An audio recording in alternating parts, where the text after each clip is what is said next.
रेखा वर्मा ने उस महिला व उसके साथ आई लड़की से पूछताछ की तो उनकी कहानी सुनकर वह आश्चर्यचकित रह गई। वह सोच में पड़ गई कि क्या कोई माँ ऐसी भी हो सकती है। वही क्या, कोई भी इस बात पर भरोसा नहीं कर सकता था कि एक माँ अपनी मासूम बेटी के साथ एक अधेड़ व्यक्ति से बलात्कार जैसा घिनौना कृत्य करवा सकता है। प्रारंभिक पूछताछ में थाने आई नाबालिग लड़की ने बताया था कि वह कक्षा 6 में पढ़ती है।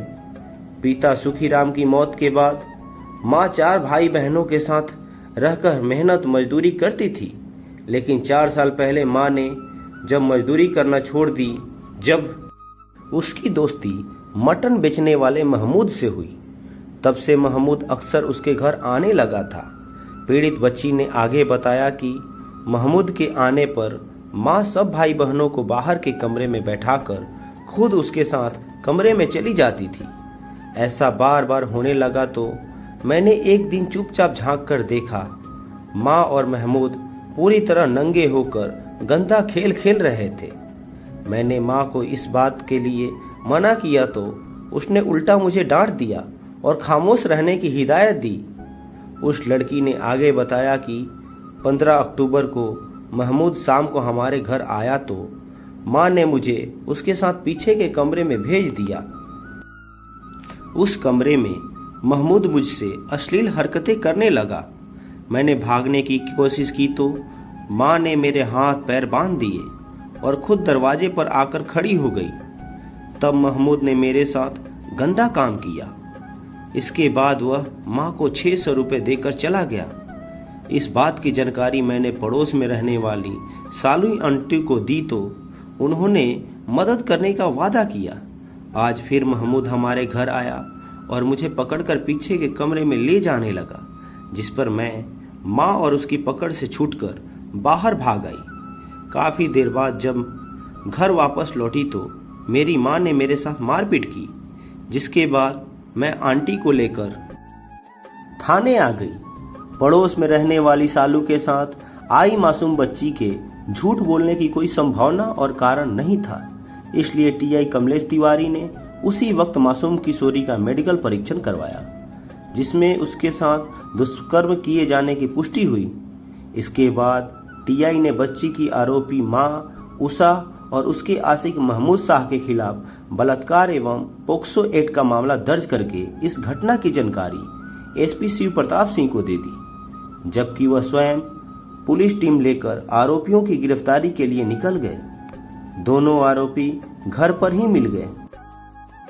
आधे घंटे में पुलिस 30 वर्षीय उषा और उसके 42 वर्षीय आशिक महमूद को हिरासत में लेकर थाने लौट आई। पूछताछ की गई तो पहले तो माँ और उसका आशिक दोनों बेटी को झूठा बताने की कोशिश करते रहे, लेकिन थोड़ी सी सख्ती करने पर उन्होंने सच्चाई बता दी। उनसे पूछताछ के बाद जो हकीकत सामने आई, उसने माँ शब्द पर ही ग्रहण लगा दिया। कोई कल्पना भी नहीं कर सकता था कि माँ ऐसी भी हो सकती है। मध्य प्रदेश के थार जिले के पीतमपुर गांव की रहने वाली उषा के पति सुखीराम की अचानक मौत हो गई थी। पति के मौत के बाद उषा के सामने बच्चों को पालने की समस्या खड़ी हो गई। उसके 4 बच्चे थे। 30 वर्षीय उषा को किसी तरह घर का खर्चा तो चलाना ही था, लिहाजा वह मेहनत मजदूरी करने लगी। जवान औरत के सिर से अगर पति का साया उठ जाए तो कितने लोग उसे भूखी नजरों से देखने लगते हैं। उषा पर भी तमाम लोगों ने डोरे डालने शुरू कर दिए थे। इसी दौरान खूबसूरत उषा पर मटन की सप्लाई करने वाले महमूद शाह की नजर पड़ी। महमूद का पोल्ट्री फार्म था। अपने फार्म से वह ढाबे और होटलों में मटन सप्लाई करता था। महमूद उषा के नजदीक पहुंचने के लिए जाल बुनने लगा। इससे पहले महमूद गरीब घर की ऐसी कई लड़कियों और महिलाओं को अपना शिकार बना चुका था। वह जानता था कि गरीब औरतें जल्दी ही पैसों के लालच में आ जाती हैं। उनसे काम के बहाने उषा से जान पहचान बढ़ाई और उसके बिना मांगे ही उसे मटन देने लगा। उषा ने जब उससे कहा कि वह पैसा नहीं चुका पाएगी तो उसने कहा कि कभी मुझे अपने घर बुलाकर मटन खिला देना, मैं समझ लूँगा कि सारे पैसे वसूल हो गए। जवाब में उषा ने कह दिया कि आज ही आ जाना, खिला दूंगी। इस पर महमूद ने मिर्च मसाले आदि के लिए उसे 200 रुपये भी दे दिए। उषा खुश हो गई। उसने उसके लिए मटन बना कर रखा, लेकिन महमूद नहीं आया। अगले दिन उषा ने महमूद से शिकायत की तो उसने कोई बहाना बना दिया और फिर किसी दिन आने को कहा। उसके बाद अक्सर ऐसा होने लगा। उषा मटन बनाकर उसका इंतजार करती। अब वह मटन के साथ उसे खर्च के पैसे भी देने लगा। इस तरह उषा का उसकी तरफ झुकाव होने लगा। महमूद उषा की बातों और मुस्कुराहट से समझ गया था कि वह उसके जाल में फंस चुकी है। लिहाजा एक दिन वह दोपहर के समय उषा के घर चला गया। उस समय उषा के बच्चे सरकारी स्कूल में पढ़ने गए हुए थे। महमूद को घर आया देख उषा खुश हुई। महमूद उससे प्यार भरी बातें करने लगा। उसी दौरान दोनों ने अपनी हसरतें भी पूरी कर ली। हालांकि महमूद शादीशुदा और 2 बच्चों का पिता था, लेकिन उषा ने जिस तरह से उसे खुश किया उससे वह बहुत प्रभावित हुआ। इसके बाद उसे जब भी मौका मिलता उषा के घर चला आता। कुछ महीनों बाद उसके कहने पर उषा ने मजदूरी करना बंद कर दिया। उसके घर का पूरा खर्च महमूद ही उठाने लगा। वह भी दिन भर महमूद के साथ बिस्तर में पड़ी रहने लगी। उषा की बड़ी बेटी 12-13 साल की थी। माँ के साथ महमूद को देखकर वह भी समझ गई थी कि माँ किस रास्ते पर चल रही है। बेटी ने माँ की इस हरकत का विरोध करने की कोशिश की, लेकिन उषा पर बेटी के समझाने का तो कोई फर्क नहीं पड़ा। उल्टे महमूद की नज़र बेटी पर जरूर खराब हो गई। कुछ समय बाद महमूद ने उषा को 2000 रुपये देकर बड़ी बेटी को उसके साथ सोने के लिए तैयार करने को कहा।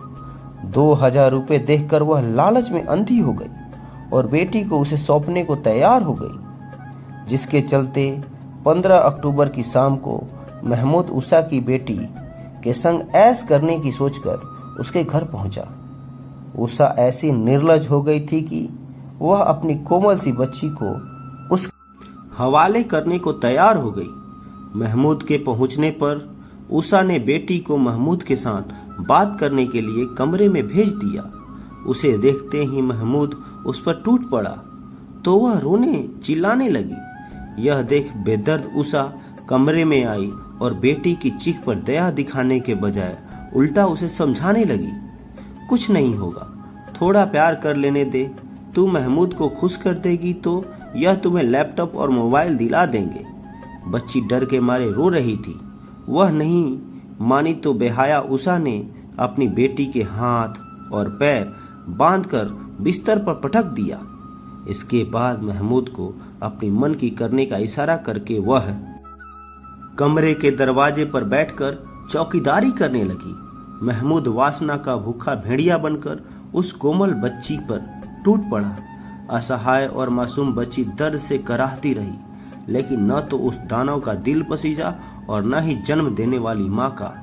उसके नाजुक जिस्म को लहूलुहान करने के बाद महमूद मुस्कुराते हुए उठा और अपने कपड़े पहनने के बाद उषा को 600 रुपये देकर दूसरे दिन फिर आने को कहकर वहां से चला गया। बच्ची अपने शरीर से बहता खून देखकर डर गई तो उषा ने उसे डांटते हुए कहा, नाटक मत कर, हर लड़की के साथ पहली बार यही होता है। तू इससे मरेगी नहीं, 1-2 दिन में सब ठीक हो जाएगा।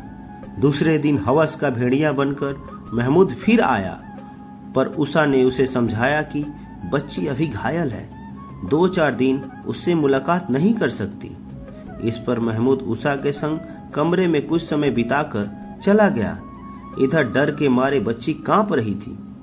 वह सीधे बगल के आंटी सालू के पास पहुंची और उनसे मदद की गुहार लगाई। 21 अक्टूबर को उषा ने फिर अपनी बेटी को महमूद के साथ कमरे में भेजने की कोशिश की, जिस पर वह घर से बाहर भाग गई। लौटने पर उषा ने उसकी पिटाई की तो उसने सालू आंटी को सारी बात बताई। इसके बाद सालू बच्ची को लेकर थाने पहुंच गई। पुलिस ने कलयुगी मां उषा और उसके प्रेमी महमूद से पूछताछ के बाद कोर्ट में पेश कर जेल भेज दिया। यह थी एक कलयुगी मां की कहानी। जो कुछ पैसों की लालच में अपनी कोमल सी बेटी को एक दरिंदे के साथ सोने के लिए भेज दिया। कैसा लगा यह कहानी कमेंट करके बताएं। लाइक करें तथा ऐसे ही भावुक कर देने वाली कहानियों को सुनने के लिए चैनल को सब्सक्राइब करें। धन्यवाद।